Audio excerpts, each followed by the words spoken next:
I will, Hamda, start with the end, with what happened today. Al Jazeera updating on its Twitter, on its PR account, that it had filed, that it is expecting to file a lawsuit today. That already happened. There was also a press conference at The Hague with representatives of Abu Akleh's family. And in its statement posted on its website, the Qatari-owned TV network said that the lawsuit is based on new evidence unearthed by its legal team, which allegedly confirms that Israeli forces directly fired at Abu Akleh, and that, quote, the claim that Abu Akleh was killed by mistake in an exchange of fire is completely unfounded. Now, this claim that they're saying is unfounded is the conclusion reached by multiple IDF investigations, the Israeli military, as well as a U.S. State Department investigation. All these indicated that it is with the highest likelihood that Abu Akleh, that the Palestinian-American journalist, was killed by Israeli fire, but that it was unintentional. What the family is claiming and Al Jazeera are claiming are two main things. One, that the killing was indeed intentional, that they targeted an Al Jazeera journalist in order to silence criticism against Israel. The second claim is that it's great that Israel investigated it, but there needs to be some Israeli accountability. And that's the second demand coming from the family. So this is indeed an interesting development in that story.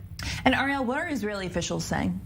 So Israeli officials, of course, even before this, when we heard last month that the that the FBI was going to open a probe and investigate Israeli soldiers, Israeli Prime Minister Yair Lapid said back then that no FBI investigator will sit face-to-face with Israeli commanders or soldiers.